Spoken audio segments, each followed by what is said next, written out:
And welcome to this channel. तो यहाँ पे आज मैं डिस्कस करने वाला हूँ आपके साथ करंट इलेक्ट्रिसिटी चैप्टर की स्टार्टिंग से लेके लास्ट तक थ्योरी, और इसको ऐसे हम रिवाइज करेंगे जिससे एग्जाम से जस्ट पहले भी आप यदि इसे देखना चाहें, एग्जाम से 15 दिन पहले भी आप इसको देखना चाहें, एग्जाम से 30 दिन पहले भी यदि आप इसको देखना चाहें, तो आपको एक पूरा होलसम एक्सपीरियंस जो है लगना चाहिए कि आपको लगेगा कि हाँ मैंने पूरा चैप्टर रिवाइज कर लिया है।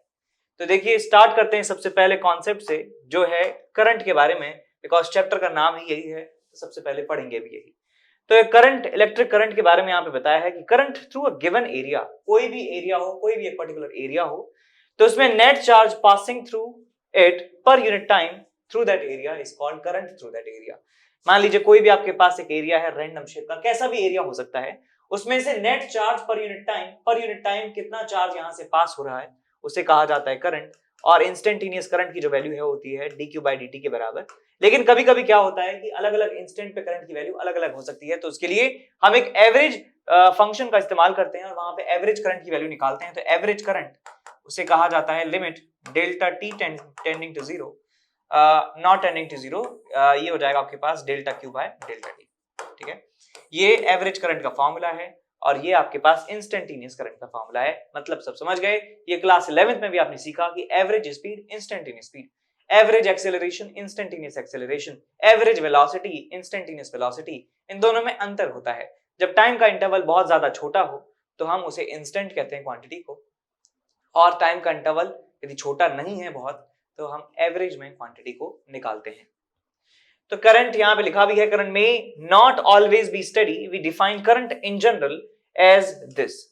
इसे कहा जाता है इंस्टेंटेनियस करंट, कहा जाता है इसे इंस्टेंटेनियस करंट। और एवरेज करंट की परिभाषा मैंने आपको यहाँ पे बताई दी है कि average current is equal to delta q/डेल्टा टी।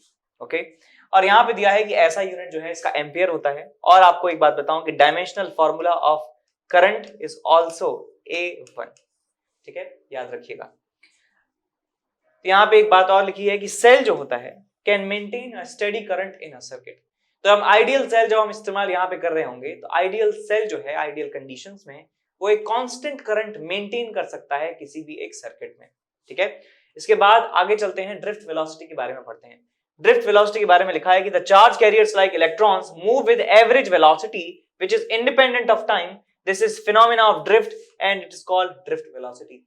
तो इलेक्ट्रॉन का मोशन जो है कंडक्टर के अंदर किस तरीके से होता है, देखिए इलेक्ट्रॉन टेम्परेचर की वजह से, थर्मल एजिटेशन की वजह से रैंडमली मूव करते हैं और उनका एवरेज डिस्प्लेसमेंट जो है 0 के बराबर होता है। लेकिन जैसे ही एक इलेक्ट्रिक फील्ड बाहर से लगाया जाता है, एक बैटरी बाहर से कनेक्ट की जाती है, तो इलेक्ट्रॉन जो है अपने इस तरह के रैंडम मोशन के साथ साथ थोड़ा थोड़ा जो है ड्रिफ्ट होना स्टार्ट कर देते हैं, और वो इस तरीके से ड्रिफ्ट होते रहते हैं, थोड़ा थोड़ा जो है ड्रिफ्ट होते रहते हैं, रैंडमली मूव करते हैं और थोड़ा थोड़ा ड्रिफ्ट कहते हैं। और तो जिस स्पीड से ये इलेक्ट्रॉन ड्रिफ्ट करते हैं, एवरेज ऑन एन एवरेज सारे जो इलेक्ट्रॉन्स हैं वो ड्रिफ्ट करते हैं जिस स्पीड से, इफेक्टिवली जिस स्पीड से वो राइट डायरेक्शन में मूव करते हैं, उस स्पीड को ड्रिफ्ट वेलोसिटी कहा जाता है। और ये वेलोसिटी टाइम के साथ जो है चेंज नहीं होती है, कांस्टेंट रहती है, ये कांस्टेंट रहती है वैल्यू। ठीक है, यहाँ पे फॉर्मूला भी दिया हुआ है, Vd drift velocity is equal to minus of E into electric field divided by mass of electron into tau. Tau यहाँ पे होता है रिलैक्सेशन टाइम। रिलैक्सेशन टाइम का मतलब कि average time between any collision, कि कितने टाइम के बाद कोलिजन हो रहा है, उस टाइम को कहा जाता है रिलैक्सेशन टाइम, और ये एवरेज निकाला जाता है इसका। ठीक है, एवरेज का इस्तेमाल यहाँ पे किया जाता है बिकॉज ढेर सारे इलेक्ट्रॉन्स हैं, ढेर सारे कोलिजन हो रहे हैं, तो उन सबका एवरेज होता है, average time per collision is called time of relaxation, relaxation time. यहाँ पे लिखा है कि all the collision of electron don't occur at regular intervals, देखिए, but average time between successive collision is taken at relaxation time. वही बात बताई है जो मैंने आपको बता चुका हूं। इसके बाद आगे चलते हैं, करंट डेंसिटी और मोबिलिटी के बारे में बात करते हैं। तो current density simply current upon area के बराबर होता है। करंट डेंसिटी एक वेक्टर क्वांटिटी है जिसकी डायरेक्शन करंट की डायरेक्शन में होती है। Current through unit cross sectional area is called current density, और इसे डिफाइन किया जाता है करंट डेंसिटी का magnitude is equal to current upon area. ठीक है, यदि एरिया को 1 कर देंगे तो J की वैल्यू I के बराबर हो जाएगी। यही यहाँ पे बताया गया है कि यूनिट एरिया से पास होने वाला करंट कहलाता है करंट डेंसिटी, और इसका ऐसा यूनिट जो है वो एम्पियर पर मीटर स्क्वायर होता है। एम्पियर पर मीटर स्क्वायर, ऊपर एम्पियर नीचे एरिया यानी कि मीटर स्क्वायर। ये एक वेक्टर क्वांटिटी है, बता दिया इसके बारे में। और वेक्टर की जो डायरेक्शन है वो करंट की डायरेक्शन में होती है। J वेक्टर का डायरेक्शन करंट के फ्लो की डायरेक्शन में होता है। उसके बाद यहाँ पे एक इंपॉर्टेंट फॉर्मूला लिखा हुआ है, ये वाला फॉर्मूला काफी ज्यादा इंपॉर्टेंट है कि J vector is equal to sigma into E vector. इसको microscopic form of Ohm's law कहा जाता है। ओम्स लॉ का ये माइक्रोस्कोपिक फॉर्म है। J का मतलब है करंट डेंसिटी, सिग्मा का मतलब है कंडक्टिविटी, E का मतलब है इलेक्ट्रिक फील्ड। तो J vector is equal to sigma E vector, और ये फॉर्मूला बहुत ज्यादा इंपॉर्टेंट है, बहुत ज्यादा इंपॉर्टेंट है। उसके बाद इसकी वैल्यू होती है n, number of electrons per unit volume, इसे नंबर डेंसिटी कहा जाता है। n e square divide by m, e का मतलब इलेक्ट्रॉनिक चार्ज, m का मतलब मास ऑफ इलेक्ट्रॉन, टाउ का मतलब रिलैक्सेशन टाइम, e का मतलब इलेक्ट्रिक फील्ड।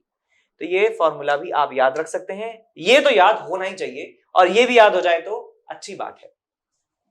यहाँ पे सिग्मा कंडक्टिविटी है, E इज इलेक्ट्रिक फील्ड है, this relation is Ohm's law in microscopic form, ये बता चुके हैं हम। ये फॉर्मूला याद होना चाहिए। एक फॉर्मूला मैं आपको याद और दिलाना चाहता हूं कि सिग्मा जो होता है वो होता है 1 अपॉन रो के बराबर, ठीक है। रो का मतलब होता है रेजिस्टिविटी, रो का मतलब क्या है, रेजिस्टिविटी, रो का मतलब है रेजिस्टिविटी, और यहाँ पे सिग्मा का मतलब होता है कंडक्टिविटी। तो यहाँ पे जो फॉर्मूला है हमारे पास J is equal to sigma into E, sigma को मैं लिख सकता हूँ 1 upon rho, so 1 upon rho into E is equal to J, तो यहां से हमें मिल जाता है E is equal to rho J, E is equal to rho J, इसे भी आप याद रख सकते हैं, ठीक है, E is equal to rho J vector. इसके बाद आगे चलते हैं कि कंडक्टिविटी जो है वो मोबाइल चार्ज कैरियर की वजह से होती है। मोबाइल कैरियर का मतलब है कि ऐसे चार्ज कैरियर्स जो एक जगह से दूसरी जगह जा सकें, जैसे फ्री इलेक्ट्रॉन्स हो गए मेटल के अंदर। तो ये कंडक्टिविटी का कारण यहाँ पे बताया है कि मेटल में चार्ज कैरियर जो है इलेक्ट्रॉन्स होते हैं, मेटल्स में चार्ज कैरियर्स इलेक्ट्रॉन्स होते हैं। In ionized gas they are electrons and positive charge ion. जब कोई गैस आयोनाइज्ड है तो उसमें पॉजिटिव और नेगेटिव आयन जो है वो दोनों ही इलेक्ट्रॉन जो है वो दोनों ही चार्ज कैरियर का काम करते हैं। और यहाँ पे इलेक्ट्रोलाइट्स में बताया कि they are positive and negative ions, positive negative दोनों ही जो आयन है वो चार्ज कैरियर का काम करते हैं। लेकिन हमें सिर्फ और सिर्फ मेटल्स के बारे में पढ़ना है, हमें सिर्फ मेटल्स के बारे में पढ़ना है इस चैप्टर में, हमें इलेक्ट्रोलाइट और आयोनाइज्ड गैस के बारे में नहीं पढ़ना है, तो अच्छी बात है। फिर यहाँ पे दिया है कि mobility of magnitude of drift velocity per unit electric field, ये फॉर्मूला याद रखिए, म्यू एक क्वांटिटी है मोबिलिटी, और इसका फॉर्मूला होता है VD drift velocity divided by e, drift velocity divided by e, drift velocity divided by e, और इसको लिख सकते हैं e tau by m, e tau by m. तो ये फॉर्मूला हो गया हमारे पास मोबिलिटी का। कई बार सवाल जो है फंस जाता है, ना सिर्फ बोर्ड में बल्कि जेईई मेन में भी काफी बार सवाल आए हुए हैं मोबिलिटी के ऊपर। लोग जो है इसको नजरअंदाज कर देते हैं और फॉर्मूला याद नहीं रख पाते और सवाल एक उनका रह जाता है।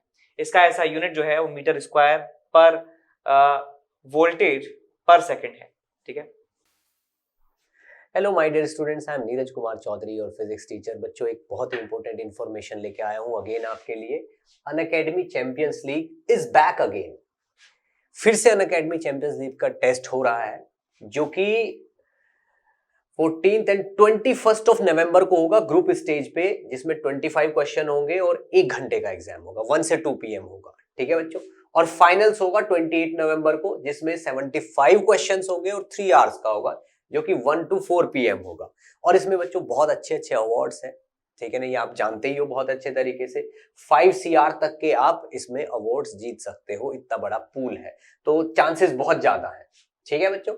और अगर इसमें आप अच्छी रैंक लाते हो ग्रुप स्टेज में, तो 1 से 10 पे आपको 20,000 का प्राइस है और 100% स्कॉलरशिप है, यानी कि कोई भी सब्सक्रिप्शन लेते हो 100% ऑफ, ठीक है ना। 11 to 30 की रैंक आती है तो 10,000 और 50% इस पे ऑफ, और बाकी का भी आप देख सकते हो। और अगर आप फाइनल में रैंक लेके आते हो तो आपको 1 लाख का कैश प्राइज है और 100% स्कॉलरशिप है, ठीक है ना। ऊपर के टॉप 10 रैंकर्स को, यानी कि 1 से लेके 10 तक 100% स्कॉलरशिप है, और रैंक 1 को 1 लाख, 2 और 3 को 60, और 4 और 10 को 50,000 तक के प्राइस हैं, ठीक है बच्चों। तो बहुत ही बेहतरीन मौका है अच्छे अच्छे प्राइजेस जीतने का, ठीक है बच्चों। और ये है स्पेशल प्राइज वीक, यानी कि ये जो हफ्ता चल रहा है, अगर इस वीक में आप सब्सक्रिप्शन लेते हो तो आपको बहुत बड़ा डिस्काउंट मिल रहा है, ठीक है ना। 10 + 10 यानी कि 20% का, अप्रोक्सीमेटली 20% का डिस्काउंट मिल रहा है आप अगर इस स्पेशल वीक में सब्सक्रिप्शन लेते हो तो, ठीक है ना। किस तरीके से, अगर आप आइकॉनिक का सब्सक्रिप्शन लेते हो और तो मान लीजिए 1 लाख का अगर आपकी फीस है, तो आपको बस 81,000 का पड़ेगा वो, यानी कि पूरे 19,000 के अप्रोक्सीमेटली 20% का आपको फायदा है। प्लस वाला जो है, प्लस में अगर आप देखते हो तो आपको प्लस में भी जो चीज 53,000 की है वो आपको मतलब 53,000 की पड़ रही है आपको 12,000 का ऑफ लेके, ठीक है। तो ये चीज पहले 67,000 की थी, अभी आपको 53 की मिल रही है, यानी कि पूरा 20% ऑफ है। किस वजह से? इस स्पेशल वीक की वजह से। और ये वीक आपका 10 से 17 नवंबर तक है, यानी कि समझ लो आज इसका लास्ट है। मे भी पॉसिबल है 1-2 दिन एक्सटेंड हो सकता है, बट इसका ऑफिशियली आज लास्ट डे है 17 नवंबर, ठीक है बच्चों। नेक्स्ट देखिए, all star crash course batch, ठीक है ना, 11th क्लास के स्टूडेंट्स के लिए, ठीक है ना, एक क्रैश कोर्स लॉन्च किया जा रहा है, ठीक है ना, 17 नवंबर से, ठीक है ना। 11th का सिलेबस 4 महीने में पूरा कर दिया जाएगा और जितने भी स्टार एजुकेटर हैं अनअकैडमी पे वो सब लोग इसमें आपको कुछ कुछ चैप्टर पढ़ाएंगे, ठीक है ना। ये देखिए सारे के सारे टॉप टीचर्स हैं, ये सब आपको कुछ कुछ पोर्शन पढ़ाएंगे और 11th का पूरा सिलेबस 4 महीने में कर देंगे पूरा, ठीक है ना। तो ये आपके लिए बहुत ही बेहतरीन मौका है। अगर आप किसी तरीके से कहीं पे चूक गए हैं कोई बैच ज्वाइन करने में, ठीक है, तो आप इससे भी अपना काम कर सकते हैं, ताकि 12th क्लास में आते आते आप में और किसी रेगुलर स्टूडेंट में कोई डिफरेंस ना बचे, ठीक है बच्चों। और इसके बाद आता है ये IIT JEE मेगा कॉम्बैट। ये इंटीजर क्वेश्चंस का कॉम्बैट है, स्पेशली इंटीजर क्वेश्चंस का, ठीक है ना, जो कि 21 नवंबर को सुबह 11 बजे होगा। 60 मिनट्स में 21 इंटीजर क्वेश्चन होंगे, ठीक है ना। और ये लेटेस्ट IIT JEE पैटर्न पे बेस्ड है। अगर आप इसमें बहुत अच्छा करते हो तो टॉप 50 रैंकर्स को और 500 लकी पार्टिसिपेंट्स को बहुत अच्छे अच्छे सरप्राइज गिफ्ट मिलने वाले हैं। आप देखिए इसमें आईपैड मिनी है, सैमसंग टैब है, फिटबिट स्मार्ट वॉच है और ये JBL के हेडफोन्स हैं और Amazon के वाउचर्स हैं, ठीक है बच्चों। तो जितनी जल्दी हो सके उतनी जल्दी इसके लिए एनरोल कर दीजिए और मेरी तरफ से बेस्ट ऑफ लक। आगे चलते हैं और बात करते हैं ओम्स लॉ की। ओम्स लॉ क्या है? तो जब एक कंडक्टर में करंट फ्लो होता है तो उसमें करंट जो फ्लो होता है वो प्रोपोर्शनल होता है पोटेंशियल डिफरेंस के प्रोपोर्शनल होता है। और यदि माना जाए टेम्परेचर कांस्टेंट है तो वहां से एक रिलेशन आता है कि वोल्टेज जो है वो करंट के प्रोपोर्शनल है और V is equal to R into I के बराबर। R जो है एक प्रोपोर्शनलिटी कांस्टेंट है जो ऑब्जेक्ट के मटेरियल, वायर के मटेरियल, कंडक्टर के मटेरियल और उसका क्रॉस सेक्शनल एरिया और उसकी लेंथ इस बात पे डिपेंड करता है। तो यहाँ पे रेजिस्टेंस के बारे में बताया गया, रेजिस्टेंस का ऐसा यूनिट है ओम के बराबर, इक्विवेलेंट फॉर्म है J is equal to sigma E। ये भी ओम्स लॉ है और ये भी ओम्स लॉ है, ठीक है, ये भी ओम्स लॉ, ये भी ओम्स लॉ है, ठीक है। आपको ये यदि आपको याद हो कि ये ओम्स लॉ जो है ओरिजिनल वाला, इससे ये वाला ओम्स लॉ कैसे बनता है तो आप देख लीजिए। यहाँ आपके पास मान लीजिए कंडक्टर है जिसका क्रॉस सेक्शन एरिया जो है A के बराबर है और उसकी लेंथ जो है L के बराबर है। उसकी लेंथ कितनी है? L के बराबर। इलेक्ट्रिक फील्ड यहाँ पे है E के बराबर, तो मैं यहाँ पे लिख सकता हूँ E into L is equal to delta V, यानी कि potential difference, equation number 1। J is equal to sigma E हम लोगों ने पढ़ाई है। सिग्मा को क्या लिख सकते हैं? 1 अपॉन रो, तो E is equal to rho J भी हमने फॉर्मूला पढ़ा है। तो मैं E को लिख सकता हूँ V अपॉन L और ये हो जाएगा हमारे पास रो। J होता है करंट अपॉन एरिया, तो यहां से बन जाता है I is equal to rho into I into L upon A और ये रो L अपॉन ए बन जाता है रेजिस्टेंस, तो ये बन जाता है आपके पास V is equal to R into I. तो ये ओम्स लॉ का डेरिवेटिव फॉर्म है, ओम्स लॉ का जो ओरिजिनल फॉर्म है वो ये है, J is equal to sigma E। उसके बाद यहाँ पे लिखा गया है रेजिस्टेंस के बारे में। रेजिस्टेंस का फॉर्मूला होता है रो एल बाय ए, यानी कि ये मटेरियल का एक प्रॉपर्टी होता है जिसे रेजिस्टिविटी कहते हैं और उसकी लेंथ और उसके क्रॉस सेक्शन एरिया पे डिपेंड करता है ये रेजिस्टेंस, ठीक है। उसके बाद आगे चलते हैं, limitation of law, Ohm's law समझते हैं कि क्या क्या इसकी लिमिटेशन है, कहां कहां हम ओम्स लॉ का इस्तेमाल नहीं कर सकते, V is equal to IR कहां कहां नहीं लगेगा, ये बात पढ़ते हैं। तो relation between V and I is not unique in germanium arsenic, इसमें ये फॉलो नहीं करता है। V वोल्टेज डिफरेंस सीजेस मतलब रुक जाता है, to be proportional to I material becomes non ohmic material, यानी कि ऐसे मटेरियल जो ओम्स लॉ को फॉलो नहीं करते उनको नॉन ओमिक मटेरियल कहा जाता है, ठीक है। आगे दिया है कि डायोड का जो रिलेशन है V और I में वो डिपेंड करता है कि वोल्टेज किस तरीके से लगाया गया है। बैटरी सीधी लगाई है, बैटरी उल्टी लगाई है, इस बात से करंट का रिलेशन वोल्टेज के साथ बदल जाता है। आप पढ़ेंगे इसे सेमीकंडक्टर वाले चैप्टर में, इसे रिवर्स बायस और फॉरवर्ड बायस कहा जाता है, फॉरवर्ड बायसिंग, रिवर्स बायसिंग। ये डायोड जो है इसका इस्तेमाल सेमीकंडक्टर इलेक्ट्रॉनिक डिवाइसेस में किया जाता है। ये सेमीकंडक्टर से बनते हैं डायोड। तो यहां पे आपको दिखाया हुआ है कि जर्मेनियम आर्सेनिक का ये जो कंपाउंड है GaAs, इसमें करंट और वोल्टेज के बीच में किस तरीके का रिलेशन आता है। देख सकते हैं यहाँ पे कि ये हमारे पास करंट एक्सिस है, ये हमारे पास वोल्टेज एक्सिस है। यहां से यहां तक जो है इसने फॉलो किया है ओम्स लॉ, लेकिन उसके बाद से ओम्स लॉ को ये फॉलो नहीं करता है। तो यहां से लेके यहां तक मैं कह सकता हूं कि वो नॉन ओमिक टाइप का बिहेवियर शो करता है, और यहां से यहां तक के लिए मैं कह सकता हूं कि वो ओमिक तरह का बिहेवियर शो करता है। उसके बाद यहाँ पे डायोड का डायग्राम बनाया हुआ है, इसे करंट वोल्टेज कैरेक्टरिस्टिक ग्राफ कहते हैं, IV कैरेक्टरिस्टिक ग्राफ कहते हैं, IV कैरेक्टरिस्टिक ग्राफ इसे कहा जाता है। ठीक है, तो इसका ग्राफ जो है इस तरीके से है। यदि वोल्टेज को पॉजिटिव लगाया जाता है, इसको फॉरवर्ड बायसिंग कहते हैं। जब वोल्टेज पॉजिटिव है तो उस प्रोसेस को फॉरवर्ड बायसिंग कहा जाता है, फॉरवर्ड बायसिंग। और वोल्टेज जब उल्टा लगाया जाता है, नेगेटिव वोल्टेज, तो इसे रिवर्स बायसिंग कहा जाता है, रिवर्स बायसिंग। ठीक है, तो ये ऐसा अजीब सा बिहेवियर शो करता है जब हम वोल्टेज को लगाते हैं एक सेमीकंडक्टर डायोड के अक्रॉस। उसके बाद रेजिस्टिविटी की बात करते हैं। रेजिस्टिविटी और किन किन बातों पे डिपेंड करती है, तो यहाँ पे दिया है कि materials are classified as conductor, semiconductor, insulator according to their resistivity value.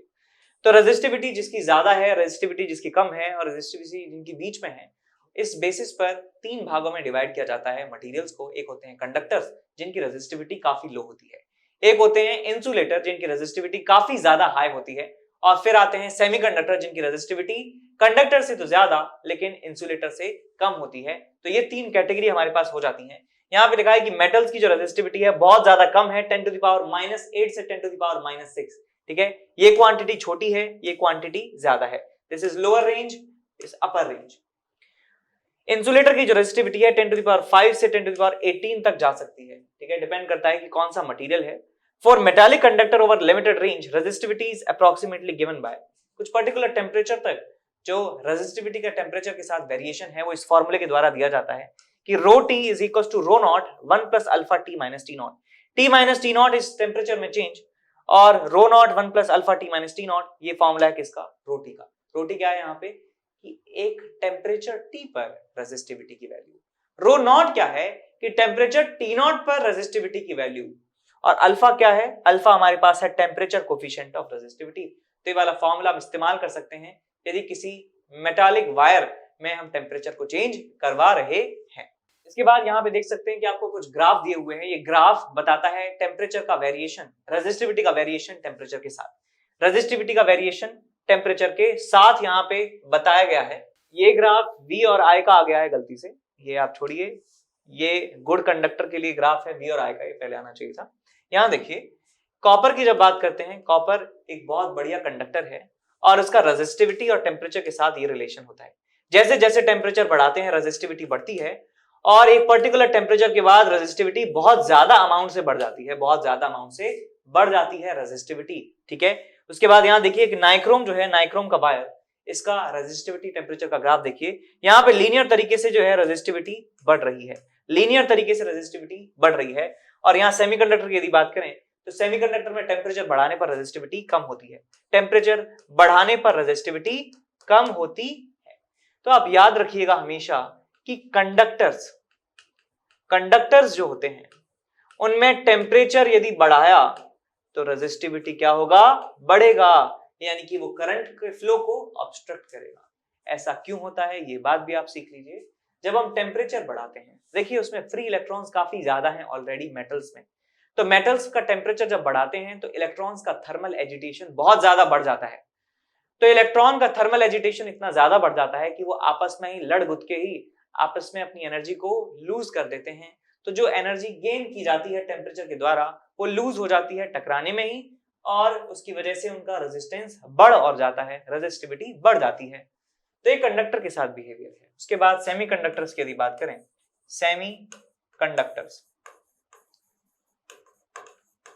Semiconductors के साथ क्या है कि सेमीकंडक्टर्स में जब टेम्परेचर को बढ़ाया जाता है तो सेमीकंडक्टर्स में फ्री इलेक्ट्रॉन्स उतने ज्यादा नहीं होते जैसे कंडक्टर में होते हैं। तो क्योंकि वहां पे number of free electrons already कम है, तो वहां पे ये वाला इफेक्ट देखने को नहीं मिलता कि सब आपस में ही लड़ रहे हैं। आपस में ही लड़ने वाला जो है काम वहां होता है जहां पे बहुत ज्यादा भीड़ होती है।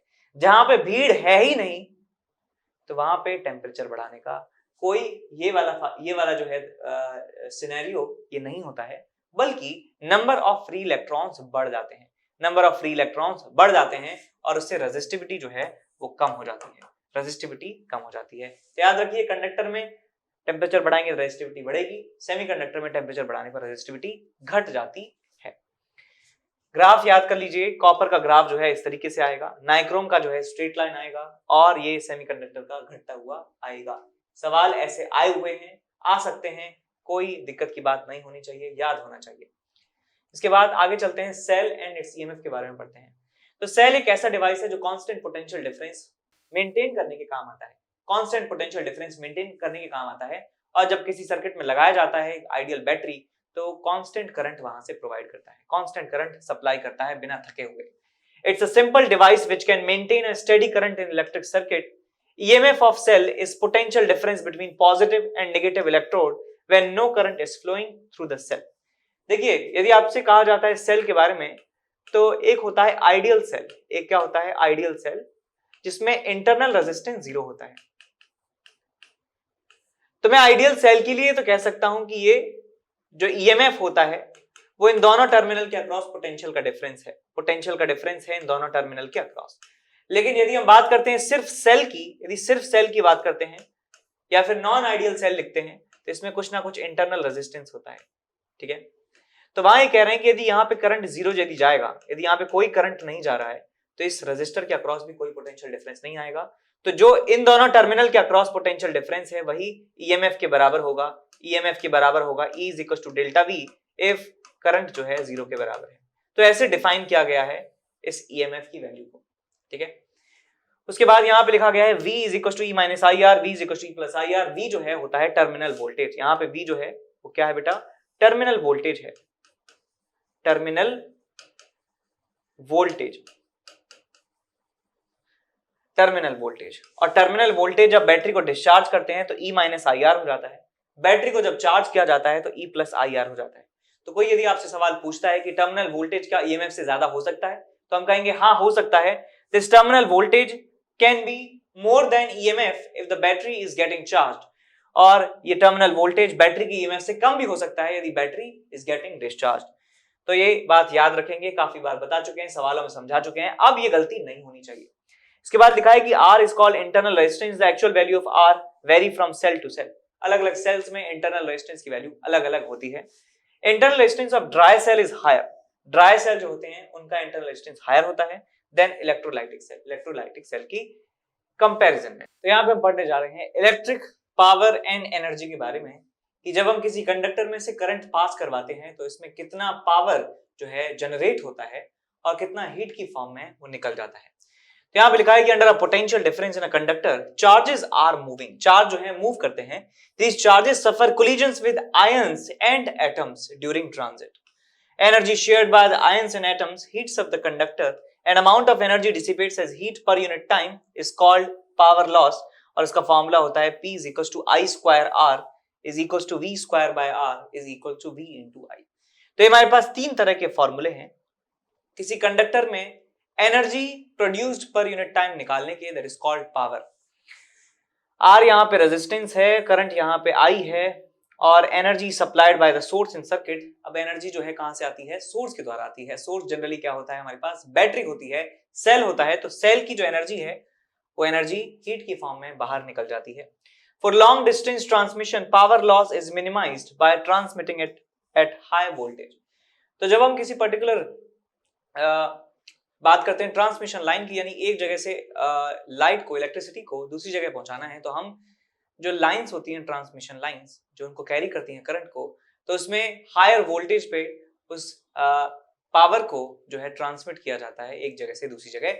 तो higher voltage and low current पे जो है वो पावर को ट्रांसमिट किया जाता है जिससे कम से कम हीट का लॉस होता है। तो यहाँ पे हमें पावर मिल चुका है, तो यहाँ पे हीट का फॉर्मूला भी देख लेते हैं। Heat generated in time t, in time t।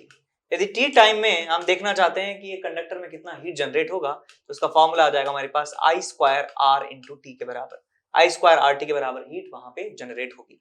इसके बाद आगे चलते हैं, किरचॉफ्स लॉ के बारे में पढ़ते हैं। For complicated electrical circuit, to determine all the currents and potential differences, Kirchhoff's formulated two laws. दो इसके मेन लॉज हैं. पहला लॉ कहलाता है जंक्शन लॉ, और जंक्शन लॉ में कहा है कि at any junction, sum of current entering the junction is equal to the sum of currents leaving the junction. तो मान लीजिए आपके पास कुछ इस तरीके से जंक्शन है जहां पे दो से ज्यादा कंडक्टर जो है ऐसे मिल रहे हैं. यहां पे करंट आ रहा है I1, यहां पे करंट जा रहा है I2, यहां पे करंट आ रहा है I3 और यहां पे करंट आ रहा है I4. तो जितना करंट सर्किट इस जंक्शन पर आ रहा है which is I3 plus I4, वो किसके बराबर हो जाएगा? जितना टोटल करंट जा रहा है इस जंक्शन से I1 प्लस I2. तो इस तरीके से किरचॉफ्स करंट लॉ की इक्वेशन यहाँ पे हम लिख सकते हैं. उसके बाद यहाँ लिखा है कि मैश और लूप लॉ. तो ये दूसरा लॉ कहलाता है और ये बेस्ड होता है एनर्जी कंजर्वेशन पे. पहला जो लॉ है जंक्शन रूल, ये चार्ज कंजर्वेशन पर बेस्ड होता है. याद रखिएगा कि जंक्शन रूल जो है, जंक्शन रूल ये चार्ज कंजर्वेशन पर बेस्ड होता है. कौन से लॉ पे बेस्ड है? Charge conservation. और ये जो मैश और लूप लॉ होता है, लूप रूल होता है, ये एनर्जी कंजर्वेशन पर बेस्ड होता है. Energy conservation. तो इसके अकॉर्डिंग क्या है कि the algebraic sum of changes in potential around any close loop is equal to 0. और यहां नोट में लिखा है कि बाइंडिंग और reorientation of wire does not change the validity of junction law. तो जंक्शन लॉ, यदि वायर को हम घुमा देते हैं, बांध देते हैं किसी चीज के ऊपर या मोड़ देते हैं किसी पर्टिकुलर तरीके से, तो जंक्शन लॉ पे कोई असर नहीं पड़ेगा. यहाँ लूप लॉ की बात करें, आप सब जानते हैं कि हमारे पास क्लोज लूप यदि दिया हुआ है, क्लोज सर्किट कोई है, तो उसमें कोई भी लूप हम ले सकते हैं.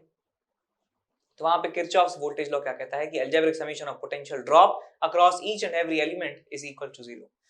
तो ये सब जानते हैं, कैसे इसका इस्तेमाल करते हैं वो हम इस लेक्चर में कवर नहीं करेंगे. आपको यदि सीखना है कि कैसे किरचॉफ्स वोल्टेज लॉ लगाते हैं अब, तो हमारे प्लेलिस्ट सेक्शन में जाके आप सीबीएसई के नाम से सर्च कीजिए. आपको वहां पे आपको करंट इलेक्ट्रिसिटी चैप्टर दिखाई देगा और वहां पे पूरा थ्योरी इन डेप्थ जो है कवर किया गया है. वहां पे आपको लूप लॉ कैसे लगाते हैं, करंट लॉ कैसे इस्तेमाल करते हैं, उसके बेस्ड क्वेश्चंस वहां पे करवाए गए हैं. तो जरूर चेकआउट कीजिए वो लेक्चर्स. इसके बाद आगे चलें, कॉम्बिनेशन ऑफ सेल्स की बात करते हैं. तो जैसे रजिस्टर कंबाइन होते थे वैसे ही सेल यहाँ पे कंबाइन होते हैं. रजिस्टर जो है, कॉम्बिनेशन ऑफ रजिस्टर सिलेबस में नहीं है, लेकिन कॉम्बिनेशन ऑफ सेल्स आ सकता है. Cell can be grouped in series parallel depending upon current requirements. In series, two cells of EMF E1 and E2, internal resistance R1 and R2. Combination can be considered as one cell EMF E equivalent and internal resistance R equivalent. तो कहने का मतलब ये है कि यदि आपके पास दो सेल्स हैं, यहां जिसका EMF है E1 और इंटरनल रेजिस्टेंस है R1, जिसका EMF है E2, इंटरनल रेजिस्टेंस है R2, तो इन दोनों सेल्स को मैं रिप्लेस कर सकता हूं एक सिंगल सेल से जिसका EMF होगा E इक्विवेलेंट और जिसका इंटरनल रेजिस्टेंस होगा R इक्विवेलेंट. और वो कैसे निकाल सकते हैं कि E इक्विवेलेंट की जो वैल्यू है वो होती है E1 प्लस E2 के बराबर और R इक्विवेलेंट की जो वैल्यू होती है वो R1 प्लस R2 के बराबर होती है. अब एक बात यहाँ पे जरूर ध्यान दीजिए, पोलैरिटी का यहाँ पे आपको ध्यान रखना है. यदि दोनों सेल्स की पोलैरिटी एक सेंस में है तो दोनों EMF जो है जुड़ जाएंगे. लेकिन यदि EMF का पोलैरिटी अलग अलग होता, मान लीजिए यहाँ पे होता ये E1 और ये इसका इंटरनल रेजिस्टेंस R1 और ये होता हमारे पास E2 और इसका इंटरनल रेजिस्टेंस होता R2 और दिया जाता कि E1 जो है ज्यादा है E2 से, तो हम इन दोनों का जो रिजल्टेंट है वो लिखते E equivalent is equal to E1 minus E2 और R इक्विवेलेंट जो है, इंटरनल रेजिस्टेंस में कोई पोलैरिटी का सीन नहीं है, तो यहाँ पे आप R equivalent is equal to R1 plus R2 लिख सकते हैं. तो आप जरूर पोलैरिटी का ध्यान रखें यदि आप सेल्स का इक्विवेलेंट निकाल रहे हैं. तो यहाँ पे सेल्स का पोलैरिटी देखें, दोनों एक ही सेंस में है तो दोनों EMF जुड़ जाएंगे, यदि ऑपोजिट सेंस में है तो दोनों माइनस हो जाएंगे. ठीक है.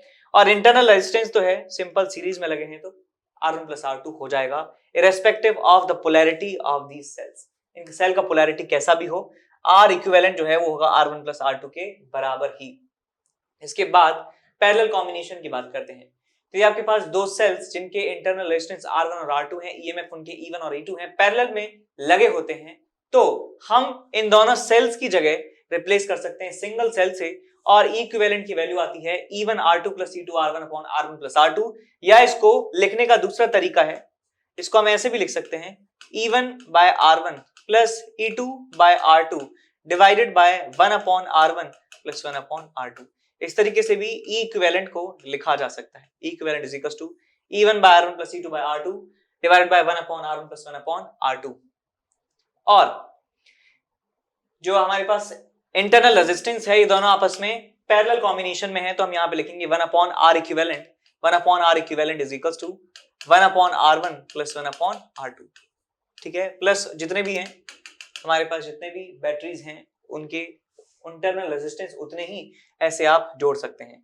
एक बात का ध्यान यहाँ पे भी आपको रखना है कि पोलैरिटी का, यदि पोलैरिटी दोनों बैटरीज की सेम सेंस में है तो यहाँ पे प्लस का साइन आएगा। यदि यहाँ पे पोलैरिटी किसी भी एक सेल की पलट जाती है तो हम कहेंगे कि यहाँ पे माइनस आएगा। ठीक है, यहाँ पे तो प्लस ही आएगा, लेकिन ऊपर जो है यहाँ पे प्लस और माइनस कुछ भी आ सकता है।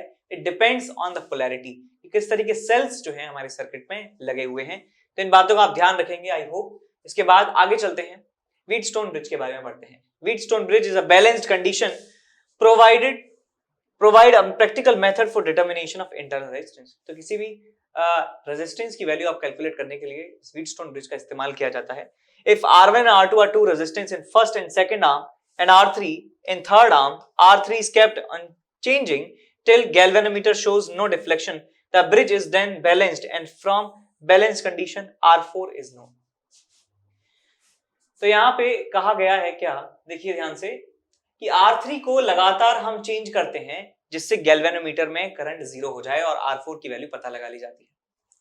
तो ये हमारे पास R2 R1 जो है इनकी वैल्यूज हमें पता है और R3 की वैल्यू को हम चेंज करते रहते हैं लगातार, जिससे कि इस गैल्वेनोमीटर ब्रांच में करंट 0 हो जाए। और गैल्वेनोमीटर में यदि करंट 0 हो गया, इसका मतलब इसे बैलेंस्ड व्हीटस्टोन ब्रिज कहा जाता है, उसको बैलेंस्ड कंडीशन कहा जाता है। उस केस में यहाँ का रेजिस्टेंस इंटू यहाँ का रेजिस्टेंस इज इक्वल टू यहाँ का रेजिस्टेंस इंटू यहाँ का रेजिस्टेंस हो जाता है। That is R1 into R4 is equal to R2 into R3। और यहाँ से जो अननोन रेजिस्टेंस R4 है उसकी वैल्यू निकाल ली जाती है, which is R2 R3 divided by R1।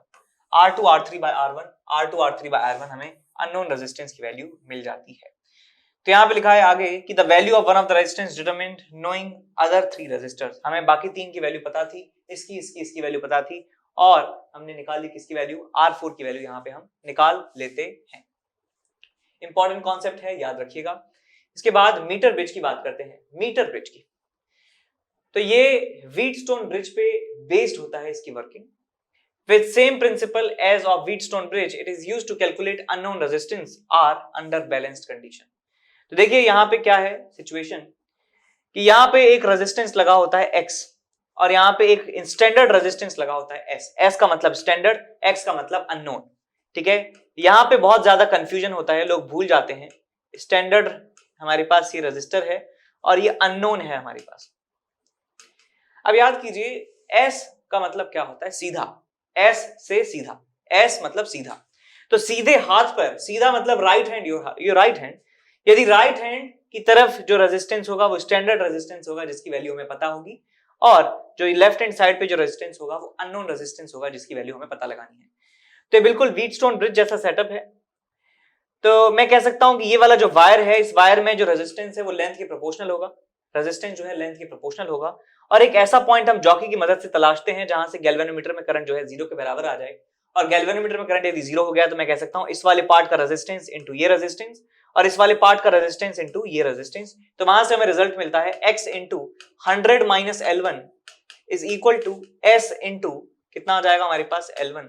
तो यहां से हमें अननोन रेजिस्टेंस x की वैल्यू मिल जाती है S into L1 divided by 100 minus L1। तो आप डायरेक्ट फॉर्मूला भी याद रख सकते हैं और आप ये तरीका भी याद रख सकते हैं कि भाई ये जो वायर है इसका रेजिस्टेंस लेंथ के प्रोपोर्शनल होगा, तो इसका लेंथ इनटू इसका रेजिस्टेंस और इसका लेंथ इनटू इसका रेजिस्टेंस। मीटर ब्रिज इसलिए नाम है बिकॉज ये पूरा जो वायर है 1 मीटर का होता है, 100 सेंटीमीटर का होता है। ठीक, तो L1 यहाँ पे सेंटीमीटर में है, L1 इन सेंटीमीटर। यहाँ पे एक चीज और दी हुई है जो काफी इंपॉर्टेंट है कि percentage error in resistance X, जो X की वैल्यू हम कैलकुलेट कर रहे हैं उसमें हम यदि एरर को मिनिमाइज करना चाहते हैं तो हम इस बैलेंसिंग लेंथ को बिल्कुल मिडिल में रखना चाहते हैं। तो हम स्टैंडर्ड रेजिस्टेंस को इस तरीके से बैलेंस करते हैं, स्टैंडर्ड रेजिस्टेंस की वैल्यू कुछ ऐसी रखते हैं जिससे ये जो जॉकी है बिल्कुल लगभग बीच में आकर ये बैलेंस पॉइंट हमें दे। तो बैलेंस पॉइंट हम लगभग 50 सेंटीमीटर के आसपास चाहते हैं, तो उस तरीके से स्टैंडर्ड रेजिस्टेंस को चेंज किया जाता है। तो उसके लिए हमें इस अननोन रेजिस्टेंस की वैल्यू पता होनी चाहिए कि यार ये लगभग 0 से 100 के बीच में है, या 1000 से 5000 के बीच में है, या 10,000 20,000 की रेंज में है। तो इसकी रेंज जो है पता होना जरूरी होता है, तब जाके एरर जो है इसमें काफी कम आता है। ठीक है, तब हम एरर को मिनिमाइज कर सकते हैं। ठीक बात। अब इसके बाद आगे चलते हैं, अगले इंस्ट्रूमेंट के बारे में पढ़ते हैं जिसका नाम है पोटेंशियोमीटर। पोटेंशियोमीटर काफी इंपॉर्टेंट, काफी वर्सेटाइल ये इंस्ट्रूमेंट है और इसका इस्तेमाल दो कारण में किया जाता है। एक तो ईएमएफ मेजर करने के लिए, ईएमएफ को कंपेयर करने के लिए इसका इस्तेमाल किया जाता है, और बैटरी का इंटरनल रेजिस्टेंस कैलकुलेट करने के काम में आता है। तो यहां लिखा है कि this is versatile electrical instrument used to compare EMFs and determine internal resistance of the cell. जो मैंने कहा वही यहां पे लिख दिया है। The method involves condition of no current flow. In this way it can compare EMFs of two cell. दो सेल्स का ईएमएफ ये कंपेयर कर सकता है, बिकॉज यहाँ पे करंट जो ड्रॉन है वो 0 के बराबर होता है। कोई भी करंट ये ड्रॉ नहीं करता जिस बैटरी का ईएमएफ हम मेजर कर रहे हैं। The potentiometer wire has a uniform cross-sectional area and homogeneous material, so potential drop per unit length of potentiometer wire is constant. इस क्वांटिटी को कहते हैं potential drop per unit length को potential gradient कहा जाता है। इसे क्या कहते हैं? potential gradient, potential gradient। और इसको लैम्डा से रिप्रेजेंट भी कर सकते हैं, और इसका मतलब होता है कि वायर AB के across potential drop divided by length of wire AB, length of wire AB। आगे लिखा है कि the formula for internal resistance calculation of cell is small r is equal to capital R L1 by L2 minus 1 के बराबर। एक बार मैं बता देता हूं कि कैसे कैसे वो दोनों काम करते हैं। तो हमारे सामने एक बात इसको भी पढ़ लीजिए।